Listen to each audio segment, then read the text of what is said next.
Yes, I'm going to recommend. You can recommend.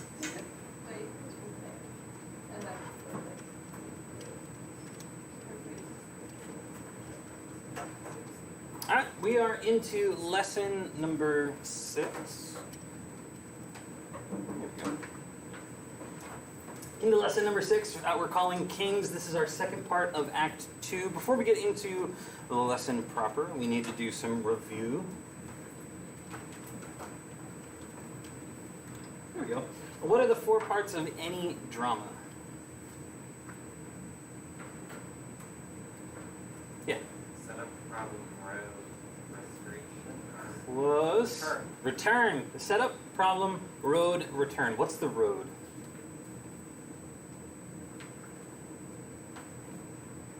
Where you see the solution to the problem come around. Yeah.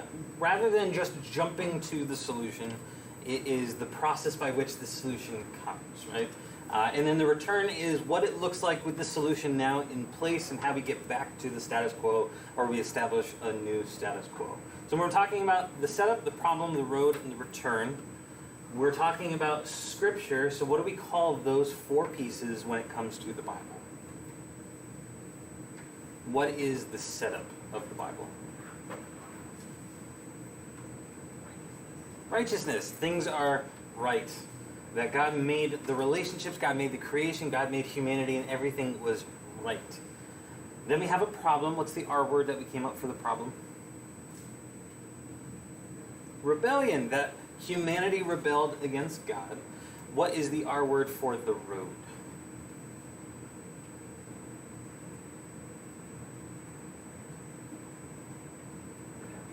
Redemption. That we are being bought back from sin. That God is on the road to pay for our sins himself. And then after that, we have the return. In the Bible, what's the R word for that?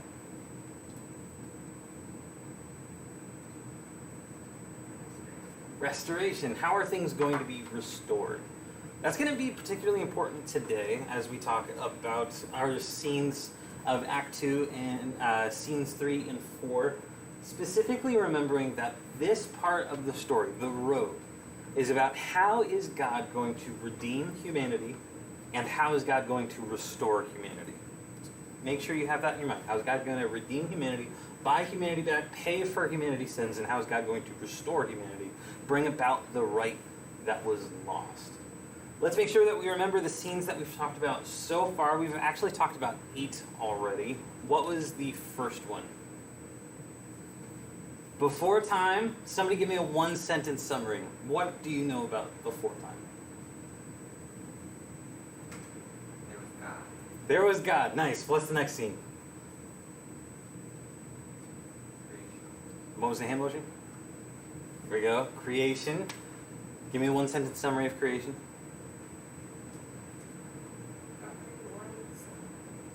God made the world in 7 days. And it was good, right? That's why we're doing this part. So God made the world in 7 days, and it was good. What comes next? We have a fall. So somebody give me a 1-sentence of the fall.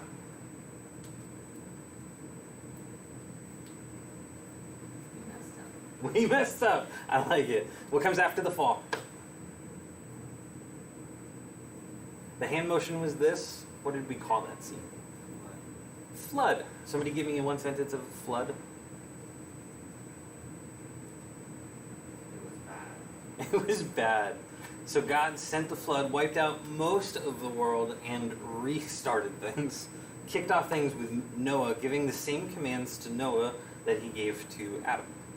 Okay? After flood, what came next? Tower. What was the hand motion for that?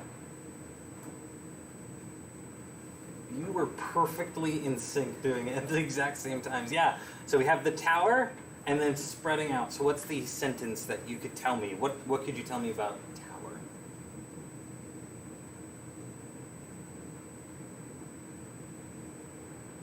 We still don't listen. We still don't listen. Yeah. What happens in that scene? People try to make a tower so that people speak different languages, forced to spread out, not work together. Perfect. Okay, what came after tower?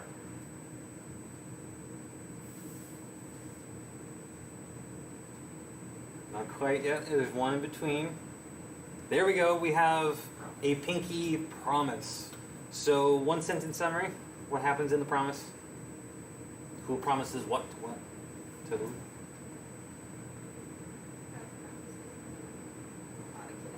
Yeah, God promises Abraham a lot of kids and that he would bless the whole world through Abraham. That is our Act 1. That's the setup and the problem of Scripture. That sets us up for the road. So let's make sure we have those 6 in our minds together in the order so that we can remember how this story unfolds. So do it with me, just the hand motions. I'll talk it out. I gotta look at my hands so that I'm not distracted by you guys, but it is before time, creation, fall, flood, tower, and promise. All right, let's do that again. Before time, creation, fall, flood, tower, and promise. All right, let's do it again, but this time you're going to say it with me, okay? So that we remember this order of the story. We have before time, creation, fall, flood, tower, and promise. All right, cool. And then we have Act 2, which is the road. How is this process of redemption going to take place? And we talked about 2 scenes. What was the first scene that we talked about last week? You already did it. Patriarchs, what was the hand motion? I don't know which way it went. 3, and then sort of a salute, but it was man in Zambian Sign Language we learned last week. So 3 men was patriarchs. So try that with me. Patriarchs. So we have 3, and then coming up first. So 3. Nice. All right, so we have patriarchs, and then what did we talk about after that? Slavery. What was the hand motion for that? Yeah. Bound up. So we have patriarchs and slavery.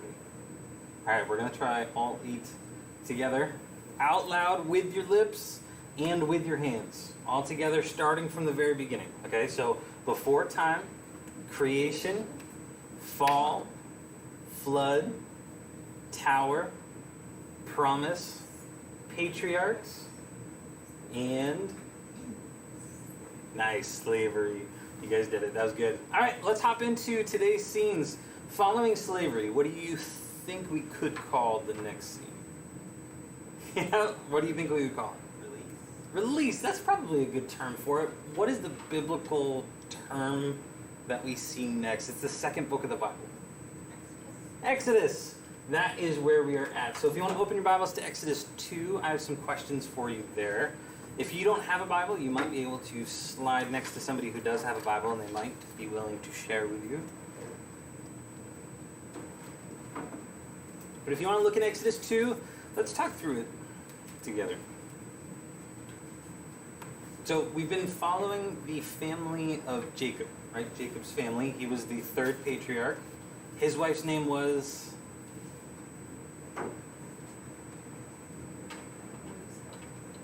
what was Jacob's wife's... what was Jacob's wife's name? Pharaoh. That was Abraham's wife. Rachel or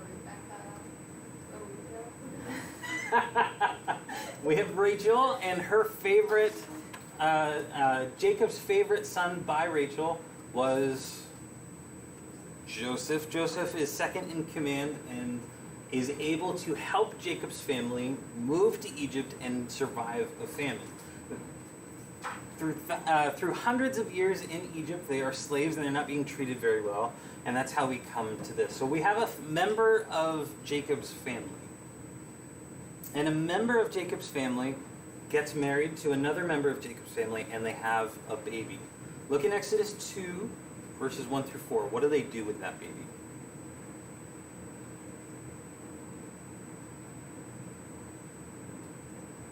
You say that? Okay, they save it. That's tricky. What do they do, and why do they do it?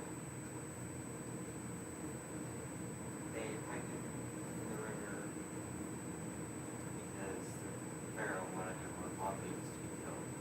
Yeah. Okay, so Pharaoh wanted all male babies from Jacob's family to be killed. Why? Do you remember from last week? Because Israel was going to be more afraid they were going to overthrow him and about how much was. Exactly. So we have Jacob's family in Egypt is blowing up. Thousands upon thousands upon thousands of them now. The Egyptians are scared of them, so Pharaoh is trying to keep them from being able to multiply further and is having all of the male children killed. So all these male children are supposed to be killed. The parents of this baby know that. So to try to save this baby, they put this baby in a basket and hide it in the reeds. Now, if you've ever seen a movie about this event, do you remember what it was called, that movie? Say again? I think it was Prince of Egypt. I could be wrong about that. I vividly remember Prince of Egypt, where this basket is like rushing down the river and is like going through this amazing journey, just barely avoiding crocodiles. What happens to this basket in the river? Yeah, it's found by the Pharaoh's daughter, and it's watched by someone the whole time, which tells us, did the basket move? No, the basket didn't move at all. It was placed in the reeds in the river, not just sent down the river. Like, I hope this ends up somewhere good. No, carefully placed in the river. But there's something ironic about the fact that this child is saved by being put in the river. What's ironic about that? It was supposed to be killed in the river. It was supposed to be killed in the river. What the Pharaoh had told the people of Egypt was, if you find a baby boy of Jacob's family, throw it in the river and kill it. Here we have this baby's parents placing it in the river, and it's saved. Now, it's saved because somebody finds it. Who finds this baby?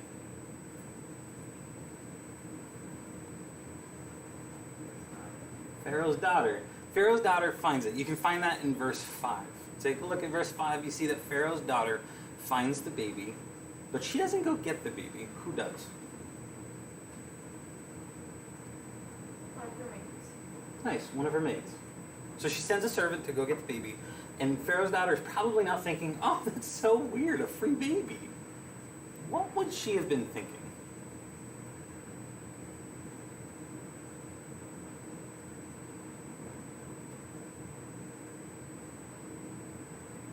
I mean, she's Pharaoh's daughter. She knows her dad's commands. Her dad commanded to kill all these babies, and she finds a baby in the river. What's she going to be thinking?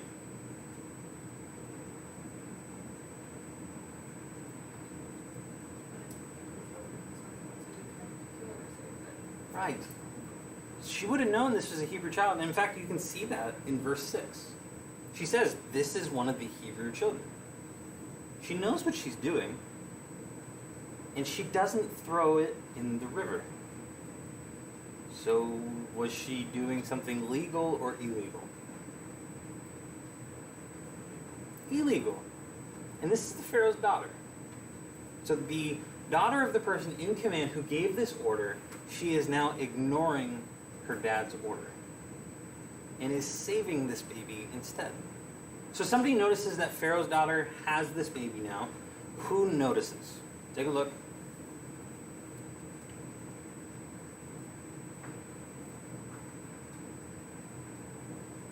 So Pharaoh's daughter's holding this baby. Somebody notices. Yeah, the baby's sister notices. Because the baby's sister went down with the mother. The mother placed the baby in the river, and the sister stayed and watched to see what would happen to this baby. Before we talk about what the sister does, notice there's a new term for Jacob's family. What's Jacob's family being called here? Israel. What are they being called? Israel. What does she refer to the child as? A child of the Hebrews. Does your translation say Israel? Or does it say Hebrews? Hebrews. That's a new term, so we shouldn't miss that. Remember, this is a story that's building, and we went from talking about the patriarchs and these individual people to these families, and we talked about Jacob's family, and we went from talking about the children of Israel, which was chapter 1, so the children of Jacob. Now they're referred to as Hebrews. So Hebrews, it comes from the Hebrew word meaning traveler, or to traverse. We don't fully know where that term came from, but the idea that they're called something, called travelers, wanderers, is significant. What's significant about the fact that they're called Hebrews now instead of the children of some guy?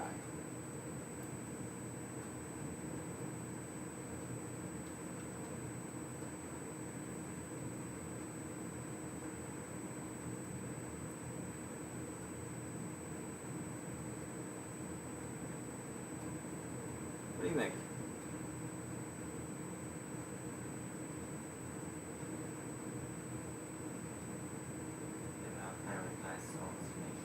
Yeah, don't miss that.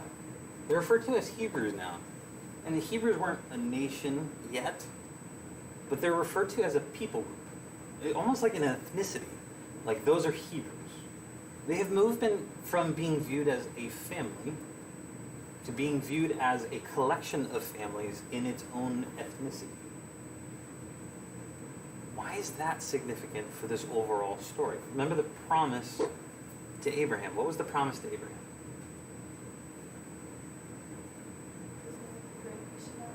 He's going to make it a great nation.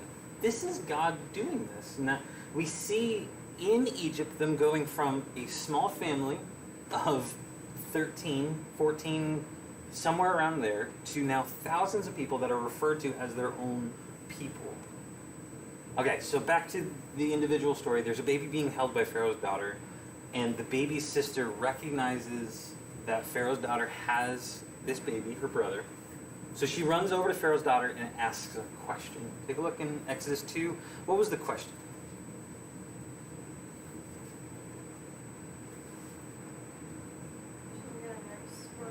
Yeah, this baby is super young and is asking, hey, do you want me to get a nurse for you to nurse this child?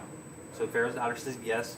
The sister goes and gets this baby's mother. This baby's mother takes care of the baby until it is old enough to be weaned and is able to go with Pharaoh's daughter.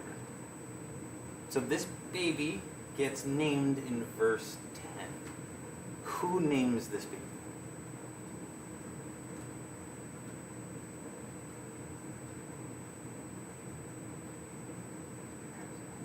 Pharaoh's daughter names this baby what? Moses. She even says here, or what's recorded here, why she named this baby Moses. What does Moses mean?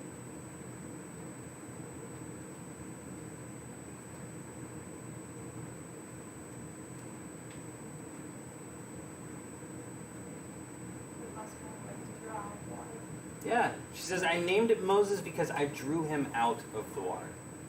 Again, we could say, okay, cool. But why is it significant that she is naming this kid, I took him out of the water? What was supposed to happen to him again? He's supposed to go into the water and die. But she says, I am going to name him, I take him out of the water. She saved him. And she's proud of that fact. So this baby Moses is a Hebrew who's raised by the Egyptians. So Moses should have been killed under Pharaoh's law, but was instead raised as a prince by Pharaoh's daughter. So this baby who should have been a slave in poverty is raised as a prince. So even though Moses grew up with all the wealth, comfort, and opulence of an Egyptian royal, who did he feel a connection to? You can see it in verse 11. Who did he feel connected to more than the Egyptians?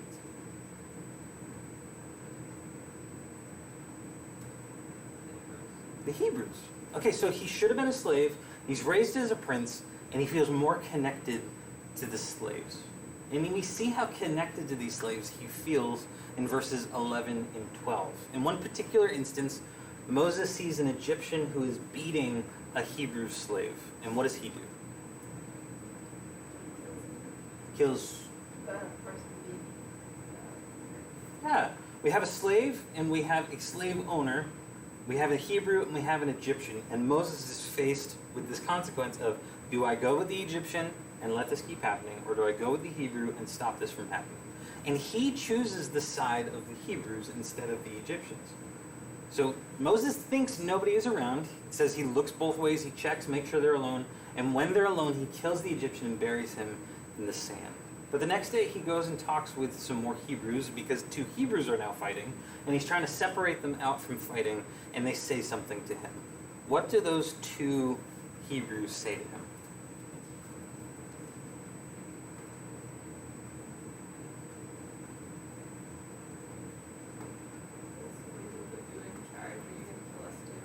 Yeah, they know about this Egyptian. He thought he killed this Egyptian alone, where no one would notice. But now these two random Hebrews are saying, what, you're going to kill us like you killed the Egyptian yesterday? What's the problem with that? No. They know. If these Hebrews know, who else knows? And Moses starts panicking, and for good reason, because somebody else high up in power knows. Who knows? Pharaoh. Okay, so Pharaoh tries to kill Moses for killing an Egyptian. Now you could just read that as, oh, he's mad because he committed murder. Why do you think Pharaoh is so mad? Is it just that Pharaoh's a really just guy and he's like, well, the law matters? Why does Pharaoh care so much that Moses killed an Egyptian? Moses is supposed to be dead. Yeah, Moses is supposed to be dead. Moses should have died in the river when he was a baby. My daughter saved him. I let that happen. I have been raising a Hebrew, and that turns my stomach. And now this Hebrew just turned on his people. He's done. So he goes and tries to kill Moses. What does Moses do? Verses 14 and 15.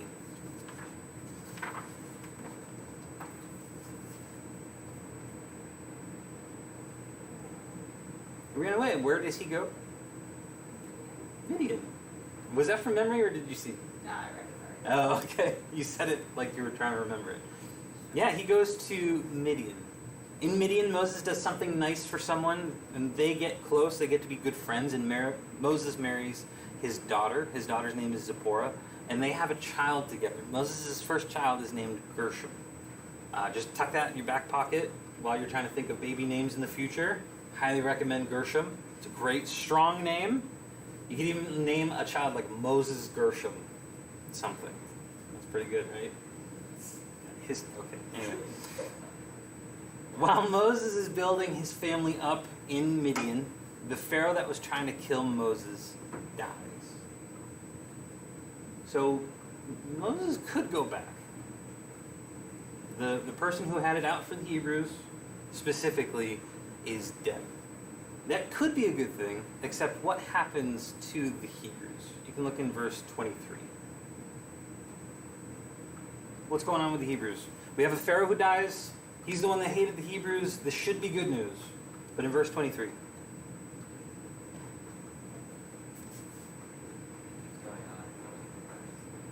Keeps going on. And things are getting worse. It says that they groan under their bondage. They are slaves and they are being treated miserably. And they want to be free. So what does these verses say about God? Look at the next verse, in verse 24. What happens with God?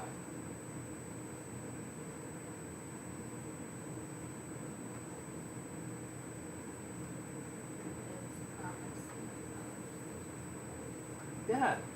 Doesn't that show you this through line, this big story? Right? One of the scenes we talked about was the promise that God made to Abraham. And here God is in this scene that we're calling the Exodus, and he hears the Hebrews as they cry out to him, as they groan under their bondage, as they are hurting and upset and weary and crying. It says God knows. And God acknowledges them. God pays attention to them.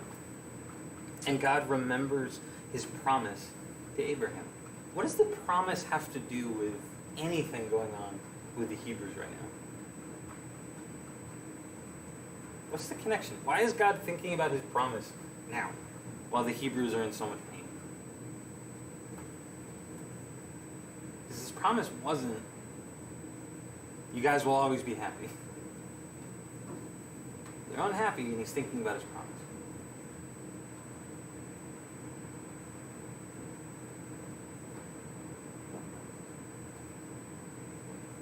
To know the answer, you'd have to remember, what did God promise to Abraham? And how is it different than what's going on now? Not a nation yet. They're not a nation. In fact, quite the opposite. What are they? Slaves.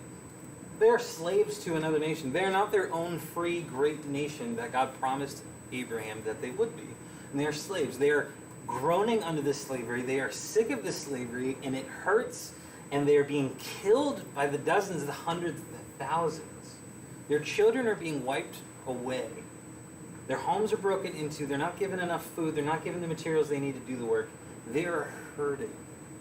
And God sees it, God pays attention, and God remembers his promise to them.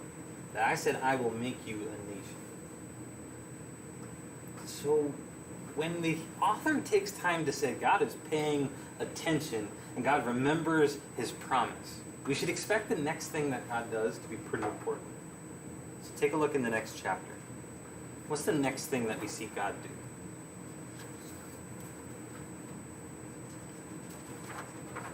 Yeah, he talks to Moses. Moses is currently hiding out as a murderer in the desert. And God speaks to Moses. How does God speak to Moses? This is like a classic Sunday school story. How does he speak to Moses? Through a burning bush. Tell me a little bit about this burning bush, because lots of bushes burn. Yeah, this one was on fire, but it wasn't burning up. So Moses specifically says, that's weird. I'm going to go check that out. And as he gets closer, God speaks to him. How does God introduce himself? Verses 5 and 6.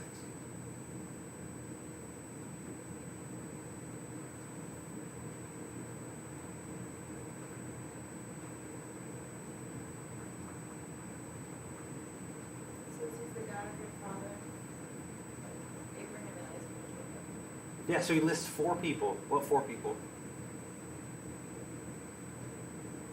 Because it can look like 3, but he's talking about 4. Okay, so 3 of those, we had a name for them. What was their name? They were the patriarchs. So he's talking about Abraham, Isaac, and Jacob. There are 3 patriarchs. But there's a 4th person in this list. God says, I am the God of your father.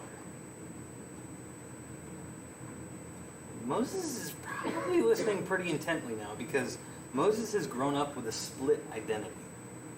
Right? He is born of the Hebrews, raised by Egyptians. Had a birth father, had an adopted father. Felt more like a Hebrew, but the Hebrews rejected him. Said, who put you in charge? Slow your roll, McCluskey. You're not part of us. You were raised in the royal family. You're not out here working like the rest of us. You are not a Hebrew. You're an Egyptian. And yet his adopted grandfather wants him killed as a Hebrew. So he runs away. He doesn't feel like either of them, but he feels like both of them, has this split identity. But then you have God himself speak. And identifies Moses as a Hebrew. That's significant, right? For most of his life, Moses probably felt like somewhat of an outcast or a closeted Hebrew. And a rejected Hebrew at that, because the Hebrews didn't want him because he was an Egyptian. The Egyptians didn't want him because he was a Hebrew. And here God is saying, I am the God of Abraham, Isaac, and Jacob. I am the Hebrew God. And I am the God of your father. Your birth father. Moses, you are a Hebrew. That is big. Just put yourself in Moses' shoes for a second. Growing up with such a confusing, conflicted, hard childhood, where you have all of this wealth, but you don't feel like it's yours. Yet all the people around you that you want to be connected with feel like it is yours and that you're part of the problem. And then God speaks and says, this is who you are. What is Moses' reaction?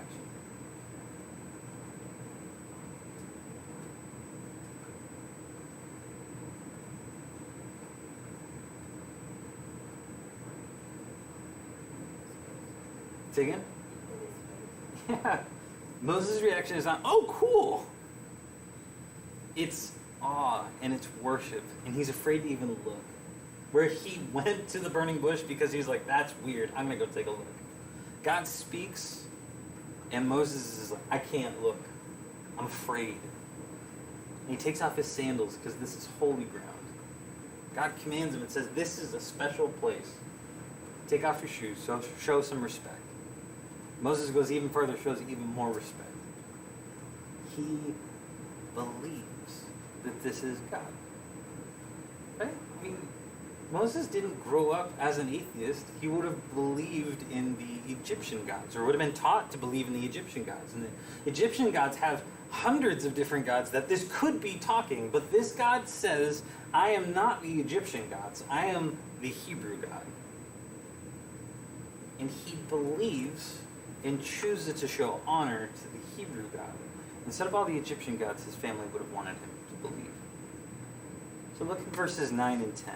What is God's plan for the children of Jacob, the Hebrews, and for Moses?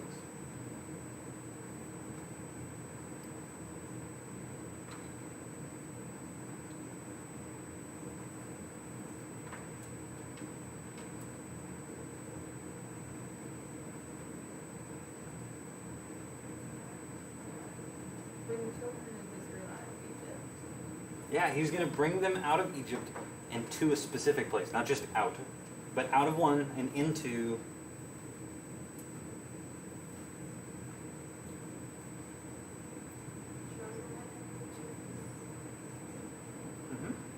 It's specifically going back to the promise, right, to Abraham and to Jacob.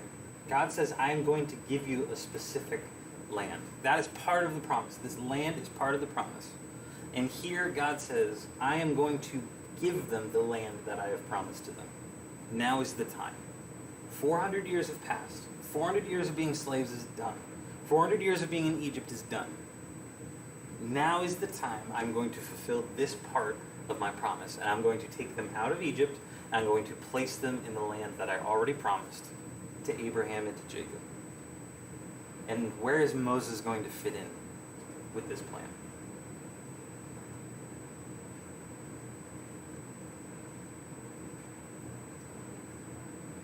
Yeah, Moses is going to be the leader. All right, give me some ideas. If you were Moses, what's going to be going through your mind at this point?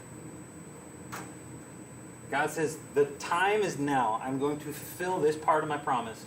I'm going to take them from being slaves, take them out of Egypt, and put them into the land that I promised. And Moses, you are going to be the person I do it through. What are some of the things that are going to be going through your mind?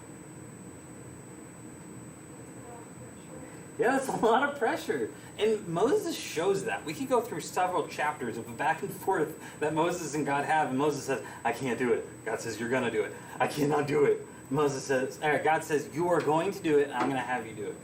And Moses says, what about my brother? My brother could do it. He says, no, your brother's going to help you, but that's beside the point. You're going to do it. What else is going to be going through your mind?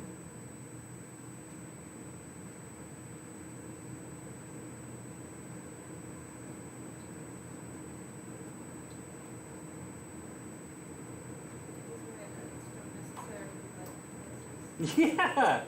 Part of the reason I'm in the desert right now, God, is because they don't like me. I would be with them if they wanted me. But they ratted me out. I couldn't go hide with them. The last time I had anything to do with them, they told me, no, you're an Egyptian. Stay out. You don't belong here. God, you don't understand. I can't be their leader. They don't like me. What else was going through Moses' mind? What do you think? What about his adopted family?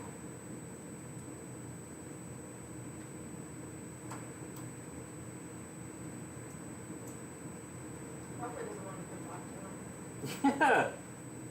I mean, maybe you haven't experienced this, but I can think of times where something awkward happens with a family member and you don't really want to go spend time with them again, or like maybe you talked to them when you were a kid and you haven't really seen that cousin since, and you're like, oh, it's going to be so embarrassing if I go see them again. It's been a long time. He ran away from them after killing one of their people, and he's going to go show up and say, hey guys, can you do what I want you to do? God is saying, hey, you're going to turn on your adopted family for your real family. That's a lot of pressure. That's awkward. That's difficult. He ran from it, and God is leading him back to it. The people that raised him, he's now saying go against and try to get them to do the opposite of what they're already doing. This is a complex situation. But God says, trust in me. I will lead you through this. You're not alone. You're not going to do it. I am going to do it through you. You're going to be my mouthpiece. There's so much we could get into with this conversation. There's just so much that we could dig into, but we're going to skip ahead a little bit. Because Moses' brother Aaron comes, and the two of them go to Israel. They go to the Hebrews, and they say, God spoke to us, and here's the plan. How do you think they reacted?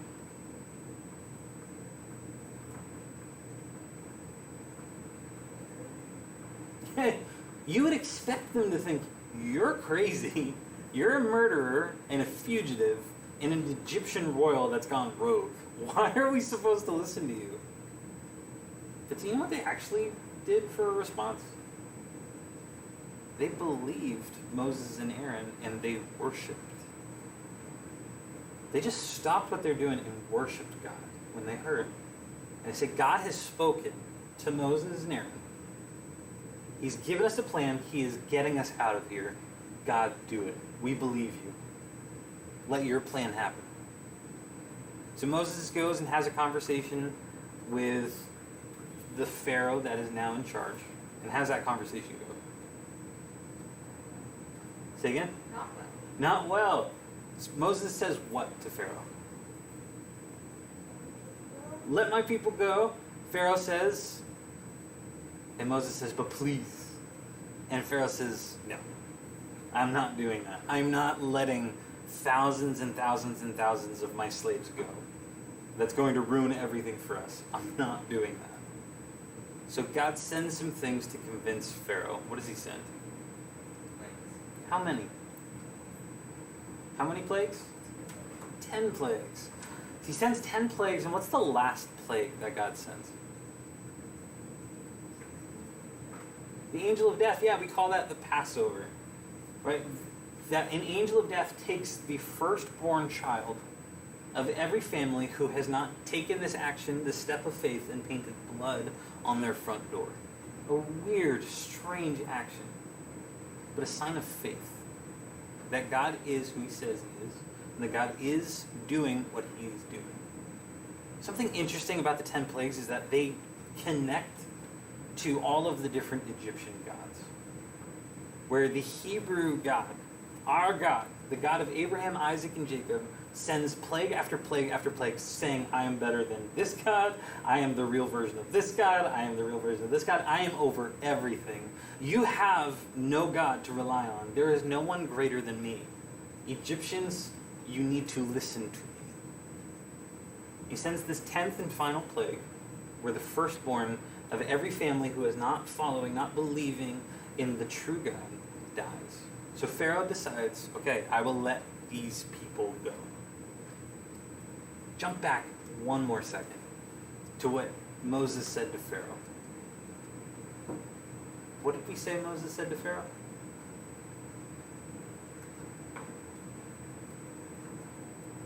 Say again? Let my people go.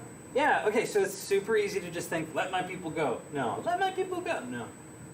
Why is let my people go an important statement for Moses?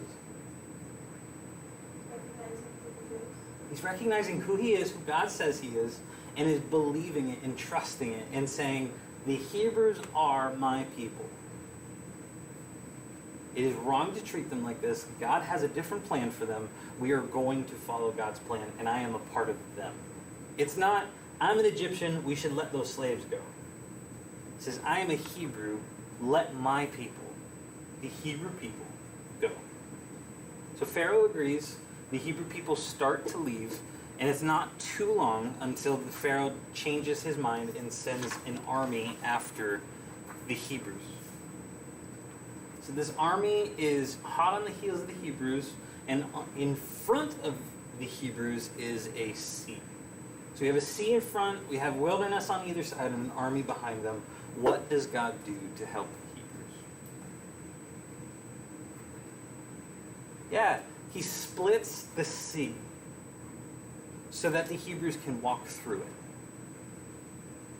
And then he closes the sea on the Egyptian army, protecting the Hebrews. The Hebrews are now free in the desert. Why is that only half of the promise?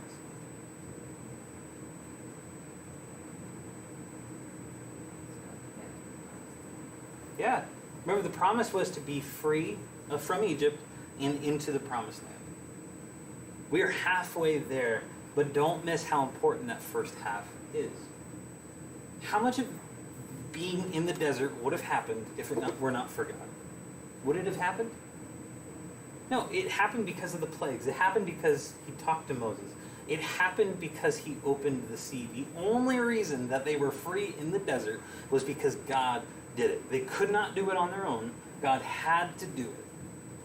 It's not that the Hebrews could have had this insurrection and fought against the Egyptians and won. It's not that the Hebrews could have just swam through the sea and made it. No, they had to rely on God to deliver them, to free them. And they are now free. They are no longer slaves of Egypt. So if you were to look in Exodus 17, who meets up with the Hebrews in the desert?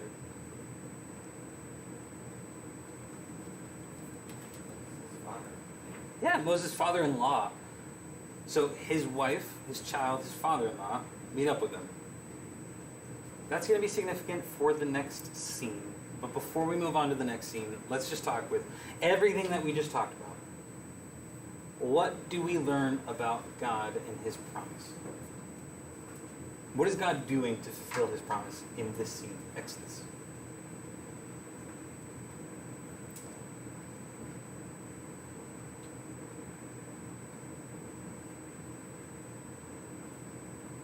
He's already made them really big. Nice. One task to be the nation. Absolutely. That is a perfect summary. That God grew the Hebrews in Egypt, and when it was time, took them out of Egypt, and they are no longer slaves. He delivered them, freed them from being slaves so that they could be a people for him, that they would be his people. All right, so what do we learn about God in this scene? What are some of the things that we learn about God? Think about everything from baby Moses to the Hebrews in the desert. What are some of the things that we learn about God?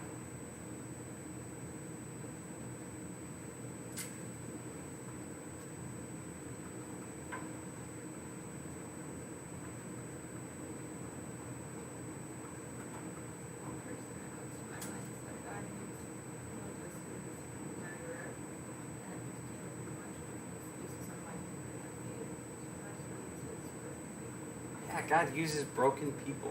What else comes to mind?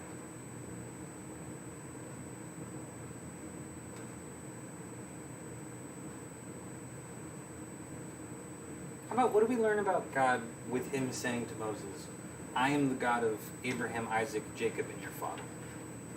What can we learn about God there? Is he specifically saying, I am not the Egyptians' God? I'm not any of those gods that you would have learned about in Egyptian school.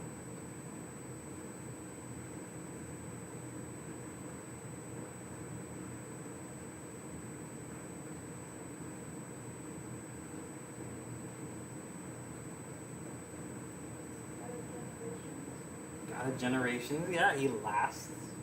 How about this? Have you ever heard the idea that everyone is just trying to get to know God? And if you're worshiping a God, it's really the same God. We just have a better understanding. Or there are people that will say, well, you know, Muslims, the Jews, the Christians, Hindus, Buddhists, we're all worshiping really the same God, just in our own way. How does the fact that God specifically says, I am the God of Abraham, Isaac, and Jacob, and your father, mess with that idea?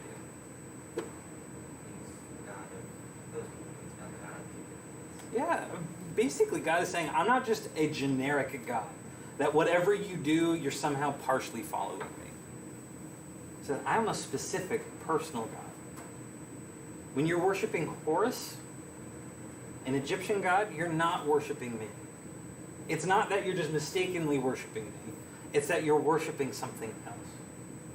Some other things that we learn about God here is that God sees the pain and suffering on the earth, and he's not indifferent to it.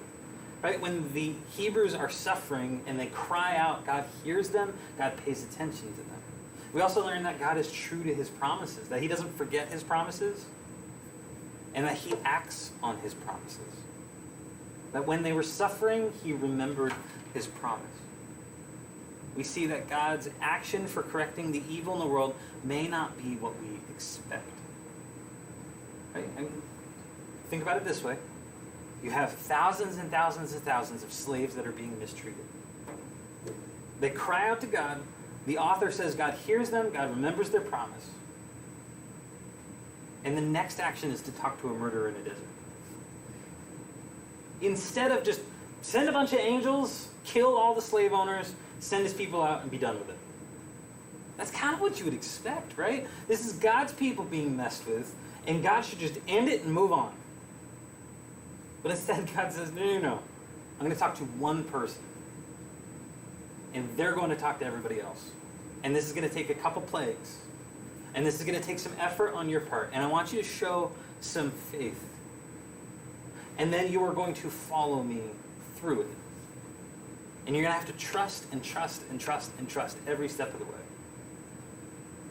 That when evil happens on the earth, God acts. But he doesn't always act the way that you would expect.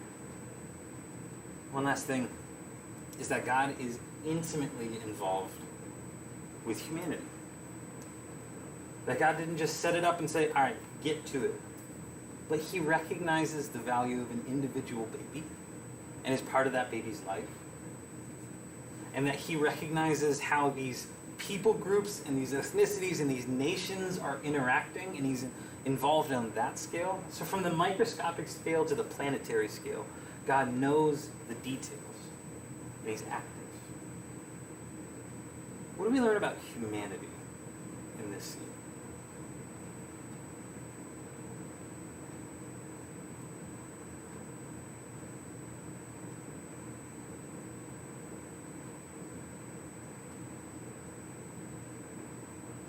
Do you know what the people did once they're free from their slaves, the slave owners, and they're in the desert? They want to go back. Say again? They want to go back. They immediately say, we should go back. It was so much better there. When they're on the Egyptian side of the Red Sea, they say, Moses, why did you bring us here? Were there not enough graves in Egypt for all of us that you wanted to kill us here? They assume Moses is betraying them. Like, you just led us to the sea, where there's nothing we can do, but wait for the army to come kill us. Is this better? I think I'd rather go back to Egypt. And then God opens the sea. They walk through the sea. They're safely on the other side. And they're in the desert, and they go, oh, man, I really miss Egypt. I really want to go back. And they immediately start complaining. Like, there's no food here. There's no water here. Things you need. Rather than asking God, it's mockery, it's sarcasm, it's complaining. So what do we learn about humanity in this scene? We don't trust God's plan. Yeah, we struggle to trust. How about this? Even when God shows up with at least 11 miracles in their lives, right? We got 10 plagues, miracles. We have the sea opening. Every single one of them would have had to walk through knowing God did this. And we still doubt. And we still make excuses. And we still complain. That is not unique to these people. That's human. That is the depths of sin. That God can work a miracle in our lives. We can be saved. And then we still doubt that he knows what he's doing with the rest of our lives. One last thing that I want to mention there. What do we learn about being a follower of God in this scene? We learn about what it means to be human. What does it learn to mean? What does it mean to be a follower of God in this scene?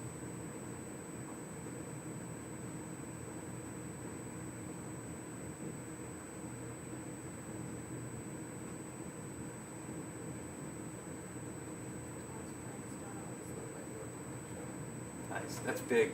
God's plans don't always look like what we picture. What else does it look like to be a follower of God?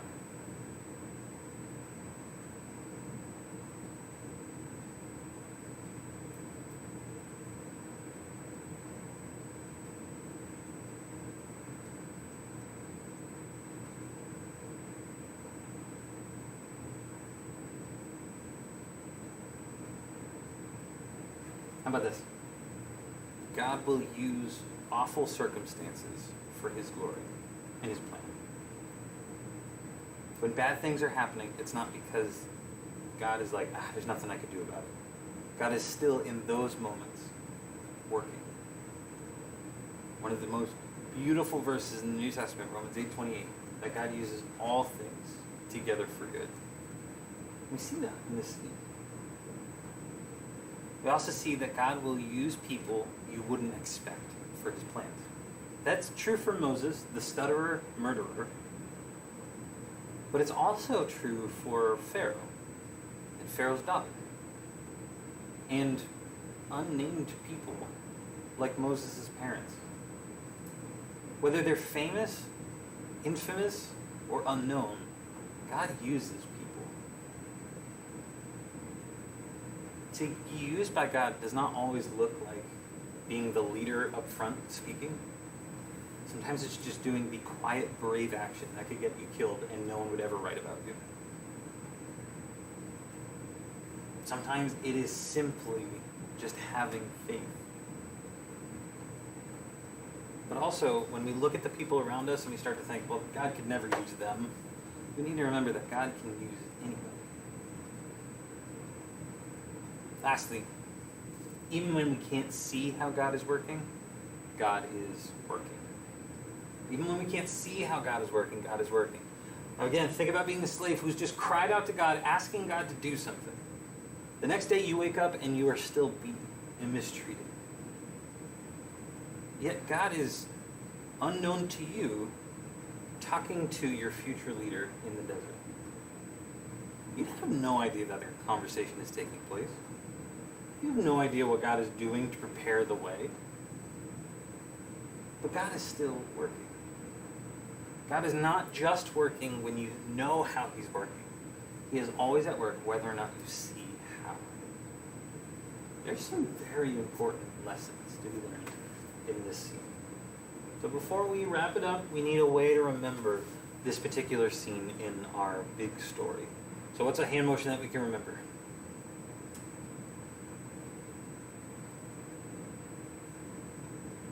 Okay, we have option number 1.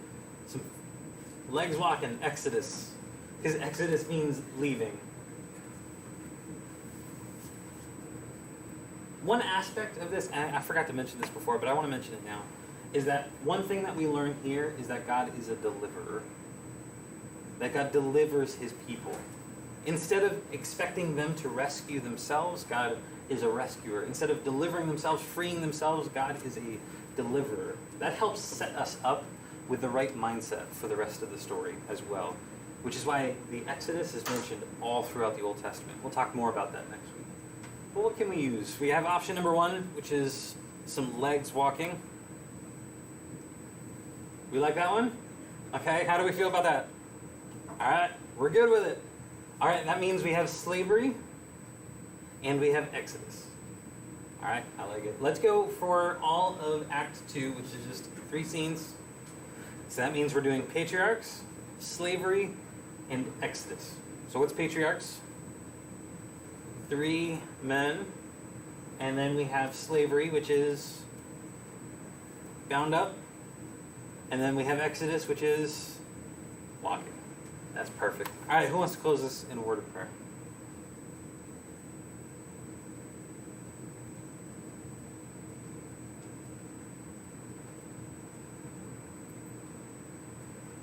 Alana, would you mind?